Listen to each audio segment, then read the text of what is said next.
Hello, everyone. My name is Mark Kageyama, and I'd like to welcome everyone here to Be Your Own Hero.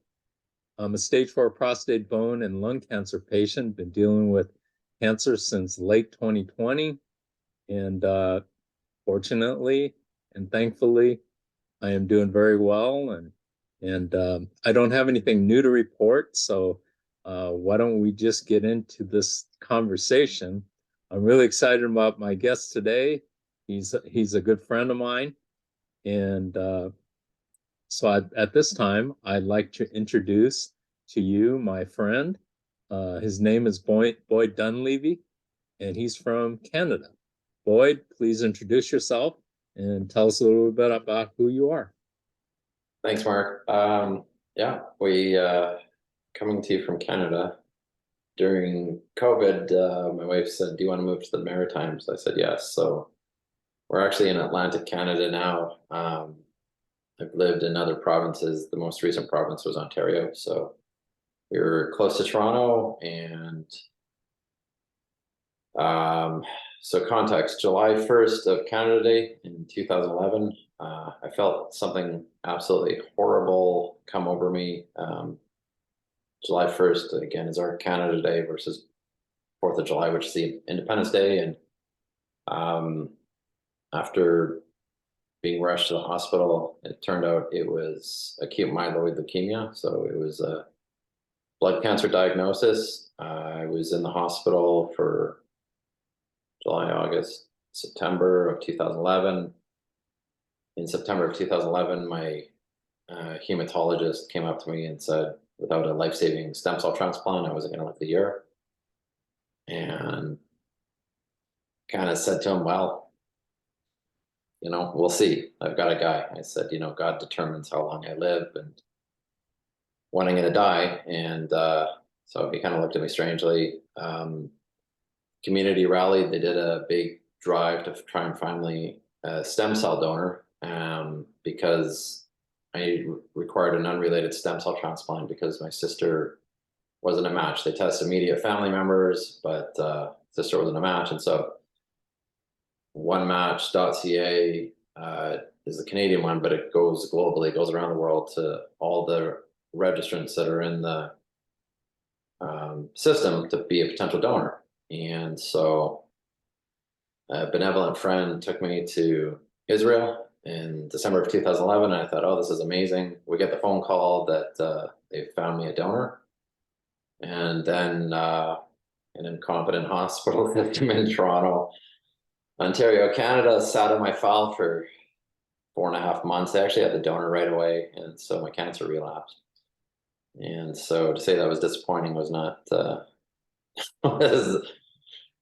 is not an understatement. I remember crying for 3 days, telling everybody I was going to die, and I really felt like God just said to me, "Stop feeling sorry for yourself. Get up."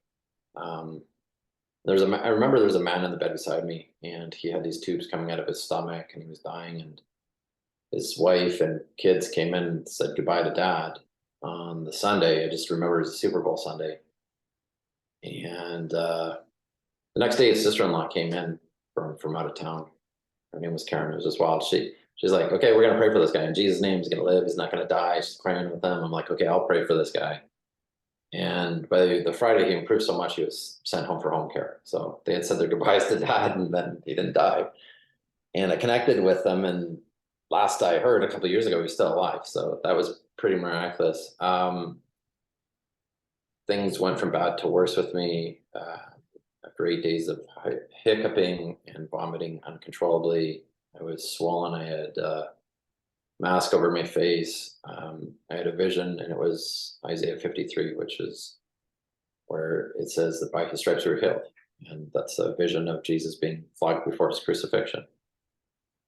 And so a day or two later, February 17th, 2012, I sat up in the room and supernaturally vomited the cancer across the room. It left my body. And there's stories in the Bible where, somebody has a miracle and Jesus says, go to the doctor to have them confirm that this happened. Don't just claim you have a miracle. And so the fun way that they confirm if somebody has blood cancer or not is they do a bone marrow biopsy where they drill it's not a needle, it's like a screw into your hip. That's how you can determine if you have blood cancer or not. You'd think that we have better advancements in technology, but anyways, so I No, just no, remember, their what's that? advancements in technology are the most inhumane procedures on earth.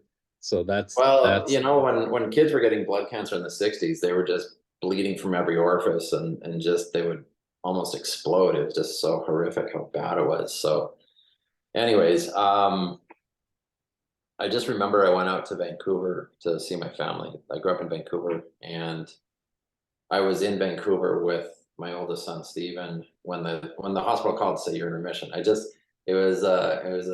was just a God moment. It's like I knew that I was in remission, and I was actually able to make restitution with some family, which was really kind of cool. And I was in remission. And so the context is you have to be in remission to have an unrelated stem cell transplant.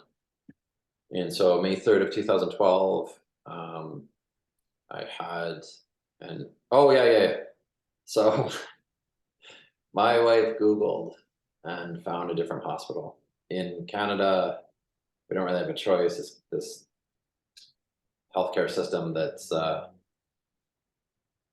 socialist type healthcare system. And so my wife found Juravinski's hospital in Hamilton, which was not in Toronto, but turned out they were a world class facility too. And they did unrelated stem cell transplants, and they didn't have a backup of beds. And anyways, and so we picked them. I said to my doctor, I said, we're not dealing with your friends in Toronto. They almost killed me. And so it turns out if you kind of clap back with your doctors respectfully, they sometimes listen. So anyways,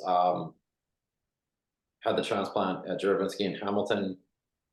It was the most horrific.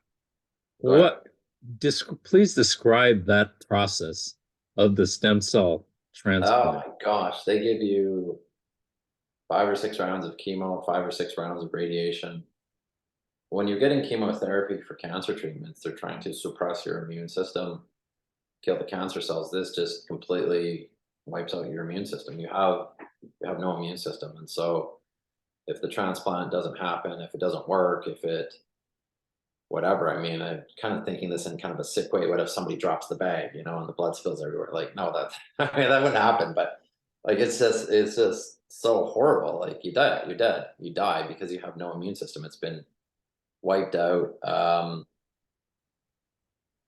Just death warmed over. Actually, Denise, my wife, took videos of me during the transplant. I'll send it to you. I had forgotten about that. It was just so horrific to see. And it was, they said it could take anywhere between 6 months and a year. And the marrow grafted, I think within 17 days, something pretty spectacular like that.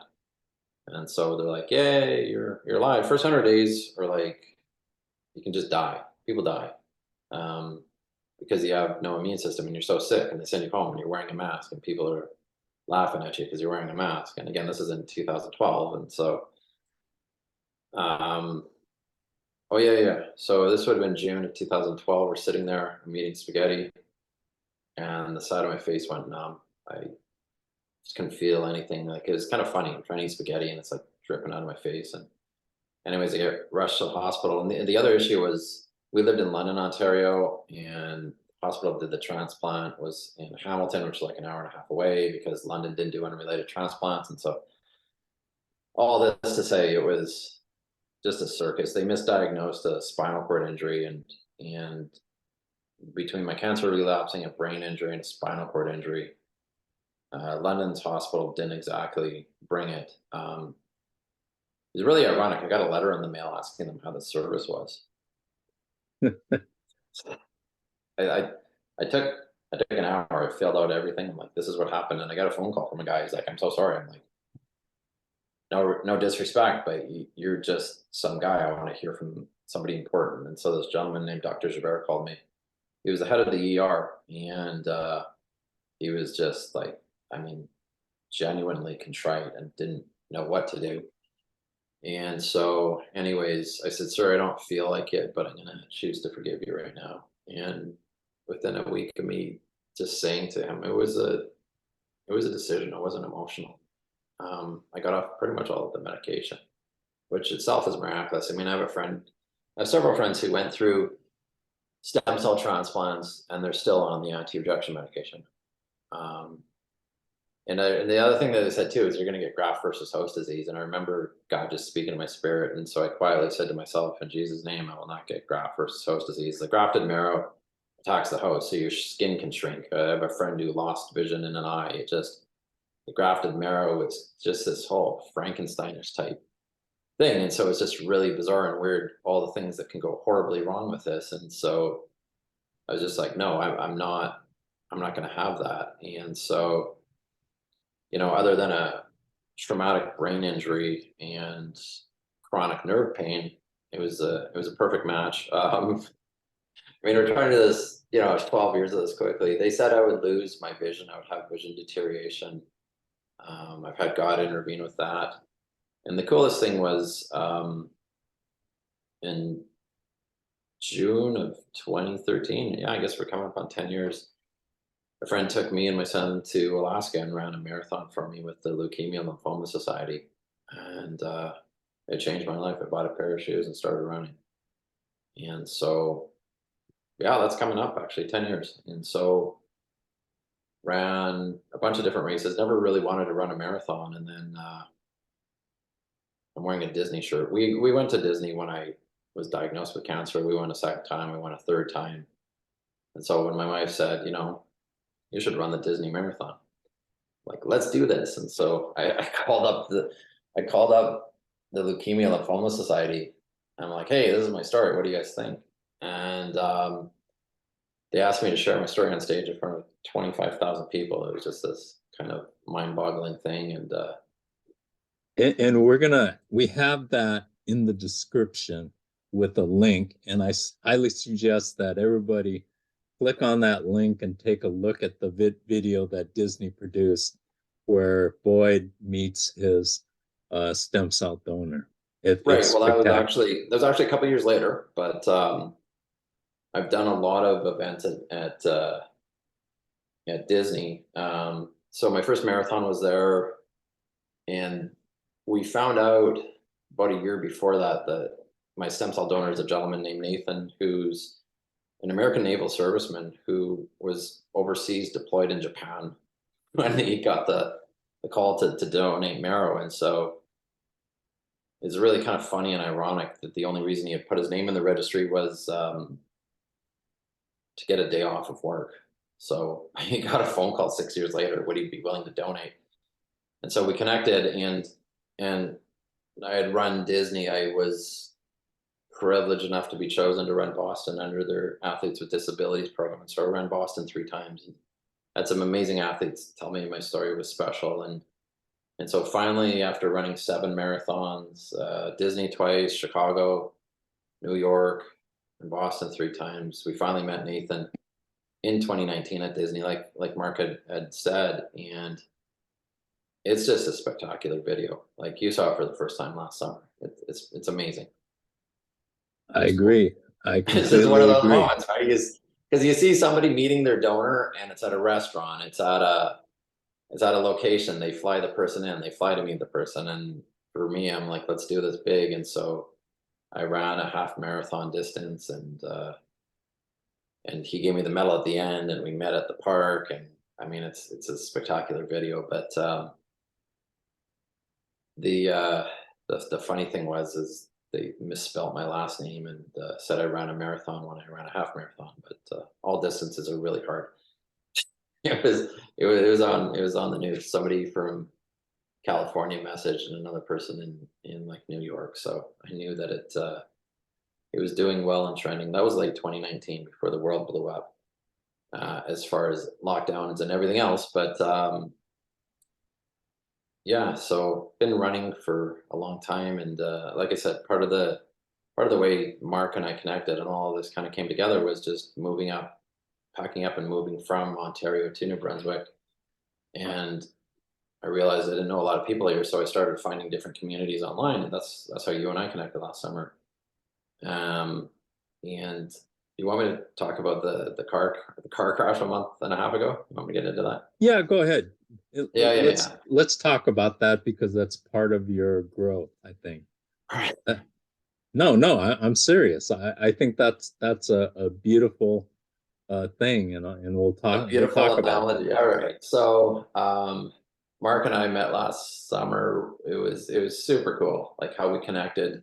Um, I was doing this live thing in February of 2022, and a homeless person walked in our front door. It was with our friend Tim, and I just jumped off the meeting and had to reschedule, and I rescheduled 2 times, and that's actually how I met Mark, because we did this live thing together, and so we meet every week. And April 25th of this year, it was just really weird because the weekend before that, we had driven from New Brunswick to Portland, Maine, which is about 6 hours of driving.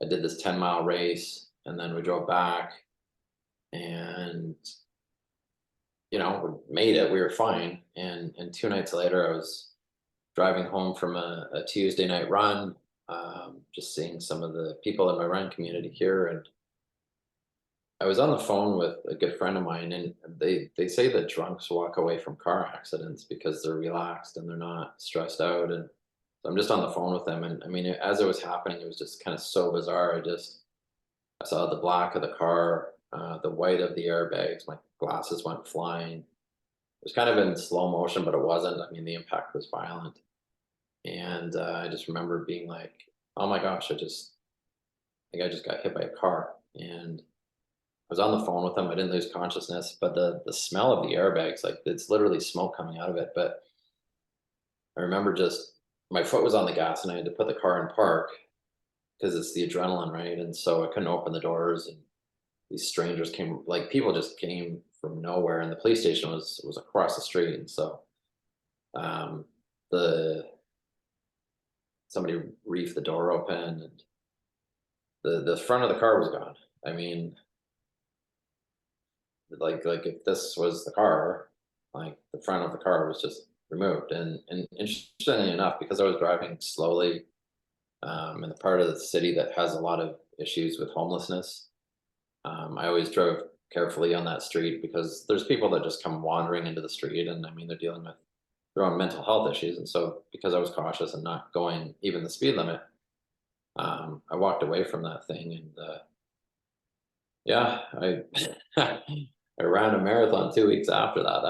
That was pretty amazing. I still am going for treatment for nerve pain in my left hand, and I've got an MRI coming up in a couple weeks. And I didn't walk away from the accident unscathed. There was bruising, and there was lacerations, and whiplash on the side of my neck. But yeah, it was a total blessing to walk away from it. And I don't know. I mean, what was what I'm sorry to be whatever. What was your positive takeaway to it? I'm still processing the whole emotion of it all. Oh, I think, and what I want to do is share with everybody right now about how you've grown as a person, and from what I've seen. I mean, your growth over the time I've known you, which has been Coming up on a probably year. probably Coming up about a on a year. year. Yeah, Yeah. probably Well, about a year. yeah. Uh, and in fact, I've been so I will tell you exclusively right here, right now, that I've met thousands of people in my cancer journey, and the person that I'm most proud of through this journey is you, because of your growth and your positive attitude, which has developed. I've seen it. In fact, I've made, you're our main one of our main moderators on our cancer conquering community I group. thought you were gonna say I was a resident comedian. Yes, that too.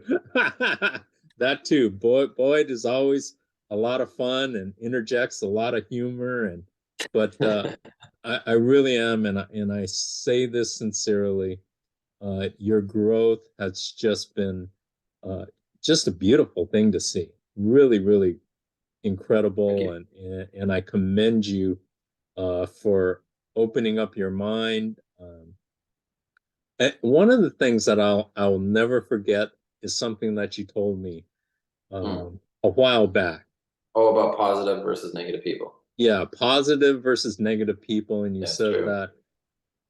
that you knew a lot of positive people and a lot of negative people when you started your cancer journey 10 years ago. We're coming And up on 12 years actually, but yes. okay, well, Yeah, it's been a while. It's been a while. sorry Yeah. about the 2 years. But anyway, It's like uh, the time zone thing, right? yeah, but you I know. said that I know. during this whole time up until now, none of the negative people are still alive.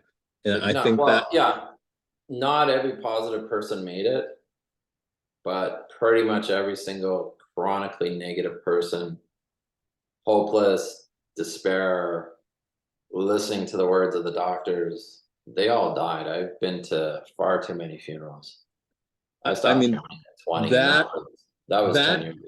that is absolutely profound. It really is, because it Yeah, really speaks to how important a positive attitude is in just regular life, let alone dealing with cancer.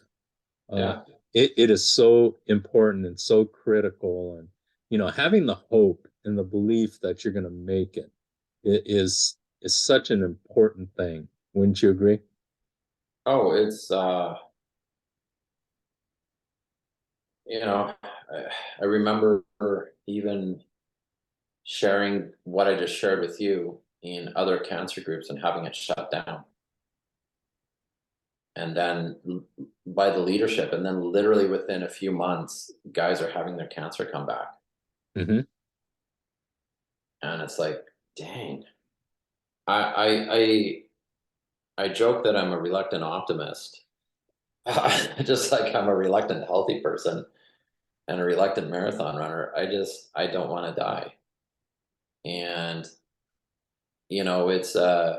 it's kind of like one of those things where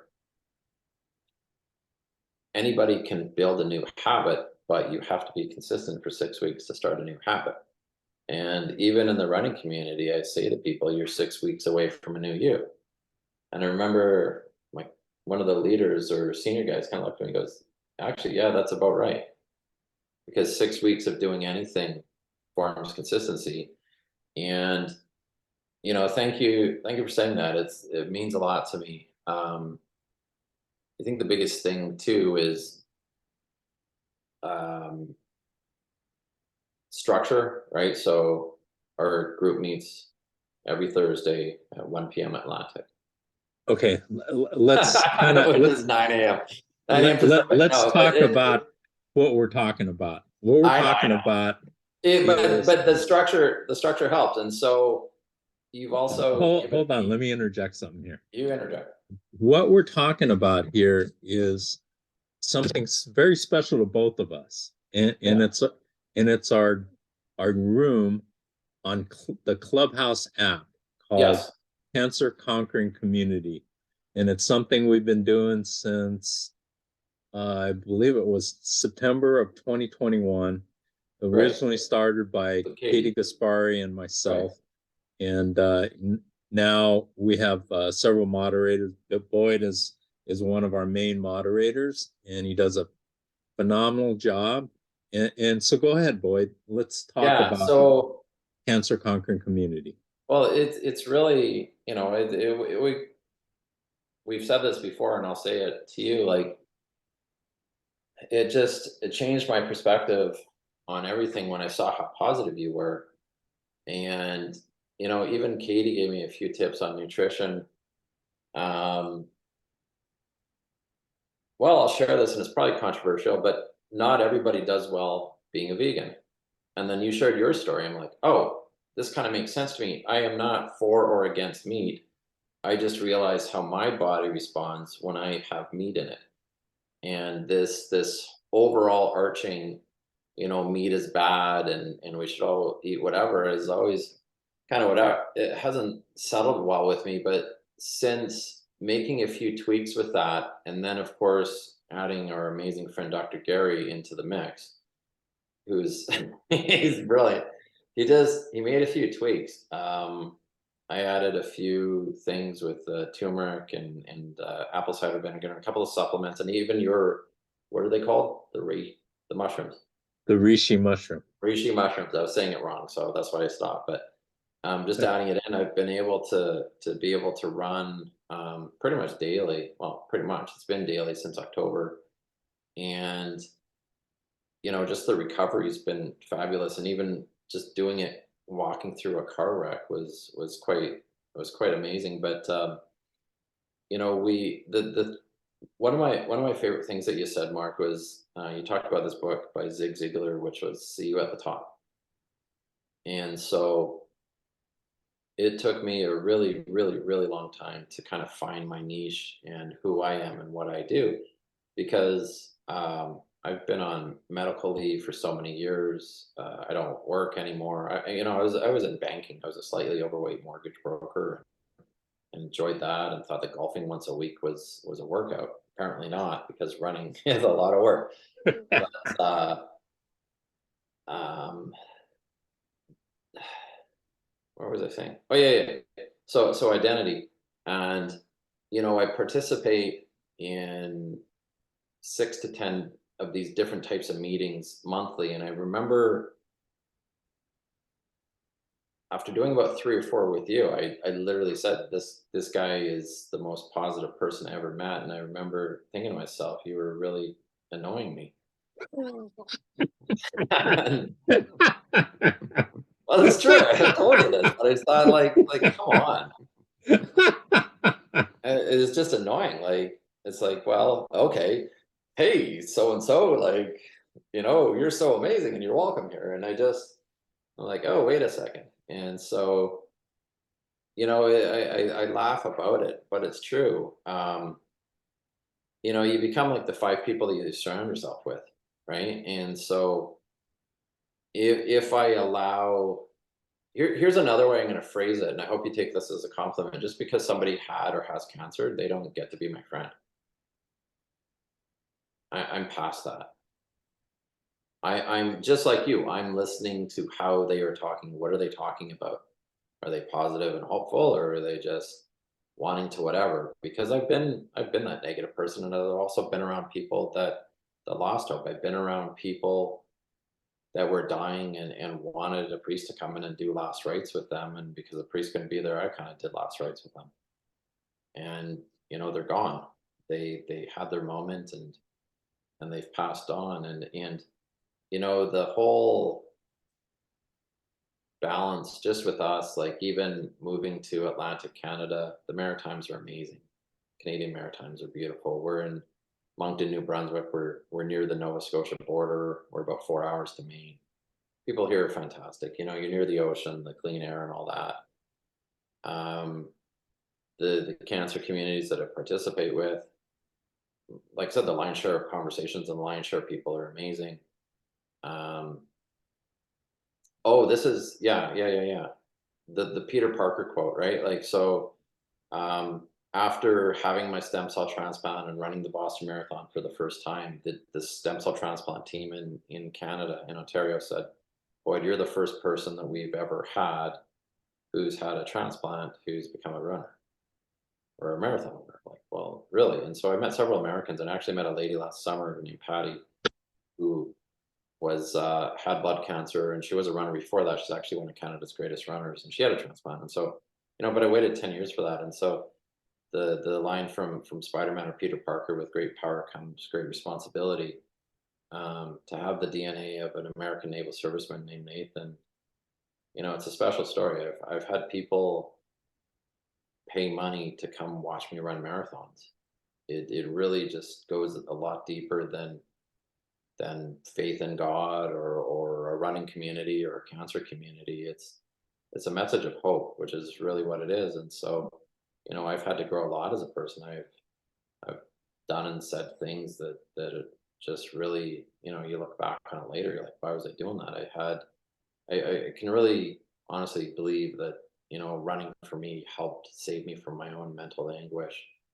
But part of it too is I used to tolerate and allow people to be like, oh, why aren't you working? Why aren't you going back to work? You're milking the system. Like, I allowed negative critics in my life. And when you do that and you don't have the courage to say no to people, it really impacts you. And when it impacts you, it impacts others. And so just the whole timing, I think, was great how we met last year. And it's been a lot of fun. Like, I think the biggest thing is just laughing together. One of the Let me one of pause you the right there, Boyd. Go ahead. What I want to hear from you is your thoughts on why somebody should join our cancer conquering community. Well, here's 3 reasons why you shouldn't join. If you want to be miserable, if you want to be lonely, and if you want to be depressed, then don't join our group. Okay, but that's not what I Because asked you. because no, well, cancer, like I don't know about you. I mean, you were very active, and so was I at the time. But there's just these moments where you just feel alone, right? What's that song from the '70s? Lord, why must I feel so misunderstood? Right? Like, you feel misunderstood. You kind of feel like a bunch of ragamuffins, or people that you can't really relate to, or you're around people that are having cancer, and so they're fighting for their life. So they might not be in their best mental state that they're in, but the group is awesome, right? And so every week I'm like, okay, I'm kind of praying. I'm like, okay, what are we going to talk about this week? I mean, the one week we talked about laughter being good for the bones, right? Laughter is Mhm. good for the soul. It's a proverb in the Bible. Laughter is good medicine. It's good for the soul. It's good for the bones. It's good for the marrow. I mean, I remember being in the hospital. I had some MRI or some scan, and like, I'm sick. I've got like a pole hanging here, and like, a guy's pushing me. And I'm wearing a gown, and they pushed a bunch of the elevator, and I saw this doctor resident come up. She was young, and I said, "Oh, you can jump on the elevator with us." She's like, "Really?" I'm like, "Yeah, it's okay. I work here." And she went like white, like a ghost, like like, "No, I do not work here. I'm a patient." She's like, "Oh my gosh." But like, laughter really helps de-escalate situations, and not taking yourself too seriously. But one of the things that I talked about just this week was, are we tracting life or cancer? That was an amazing meeting. I I mean, agree. I people will agree. need to get the Clubhouse app and can go back and listen to the meeting. But that was like, every week we do something.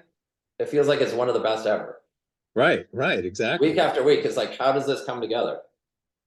And I always liken it to, we always walk into the room as individuals, and then we come together and we bond, and we just hear such amazing things and amazing stories, and people sharing openly and wanting to help each other, which creates this unbelievably beautiful spirit in the room. And right. everybody's pulling for one another. And so I always want to have as many Oh, people. you know what it's like? So, like, if a bird's flying by itself in the sky, it's Right. fighting everything, right? And it's like the V formation for when birds migrate, and like the synergy that comes together every single week. I mean, there's the one lady that she said she doesn't really do church. I'm like, well, this is feels like church, and not church in the sense of whatever, but the community of it is, I think, the beauty of it. Would you agree with that? Absolutely. Yeah, yeah, Absolutely. yeah. It's a riot, and Yeah. we have a good time, and we have some very intelligent people, and and then there's some weeks where people show up, and you're like, wow, we didn't know this person, but I always believed that I had a special story, but I was not, hey, I've got a special story and I'm the only one. I have a special story, and there's got to be other people out there. And when you kind of put it out there and you're hoping for it, that's how things really come together. I mean, I don't want to go back too much about how you and I met, but like I said, some homeless guy walked into our house last year, and it turned out he was a resident of a long-term care facility that had fallen out of a window in February. And the police credited us for saving his life. He just walked in our front door. He's like, "I'm home." And this was a French person, because we live in the French part of Canada, because we just did that. So we didn't speak English, and we didn't really speak French. but because that happened in February 2022, things got kicked down the road twice so that you and I were able to connect last summer. Like, it just seems kind of divine providence for us to be able to kind of come together with it. And I truly believe, like, if I spend a little bit of time kind of thinking about it or praying, what we usually come up with a really positive subject matter. But like, remember the one time where Dr. Gary shared all that nutrition stuff? Mhm. And then this week people were asking some questions. And so he, emailed me and I texted these two people and some of the stuff that he's taking that helps with nutrition. I mean, some of the people in our group are currently fighting cancer. And so they want a healthy edge, uh, you know, so. So why don't we do this? Why don't we get a final thought from you? On just whatever you want to throw out to our audience. What is your final thought to conclude this interview? From the Mungo Jerry song, "In the Summertime." Da, da, da, da, da. This is catchy, but there's this one line that's towards the end of the song is like, "Come along with us, life's for living." Yes, that's our philosophy, and life is for living.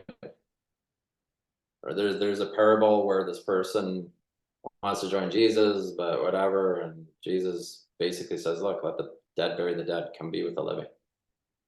So, oh, that's another thing too, right? They said I had like a 30% chance of living to 5 years. That was in 2017, right? I'm long past the whatever, and I'm still alive. I'm still running. Um, on a side note, because I have to share, Nathan and his wife are having a baby this summer. That is so Awesome. cool. I don't Yes. have my DNA anymore. I have that guy's DNA. So my kids have my DNA. They'll carry that on, but so they're gonna name the baby Gabriel. It's pretty stinking awesome. That is kind Uh, of weird. But anyways, life is for living. Live while you're alive. I mean, it's kind of a shocking reminder that just this week about it was the 10-year anniversary of a friend of mine that I knew a decade ago, and sadly she passed away. And so while you're alive, while you have breath, live your best life. So Absolutely. Absolutely. Thank you so much, Boyd.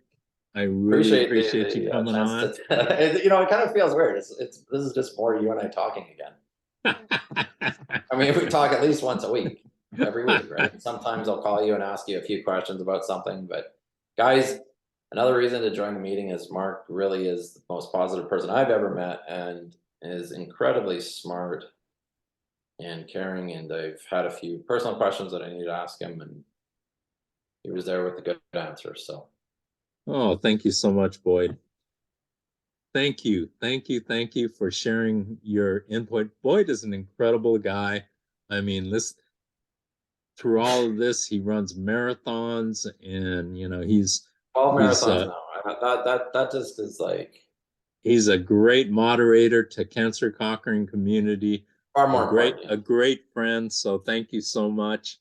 Uh, and what I'd like to do is I always like to read a couple of quotes, positive quotes to leave everybody. And this is from Dr. Norman Vincent Peale.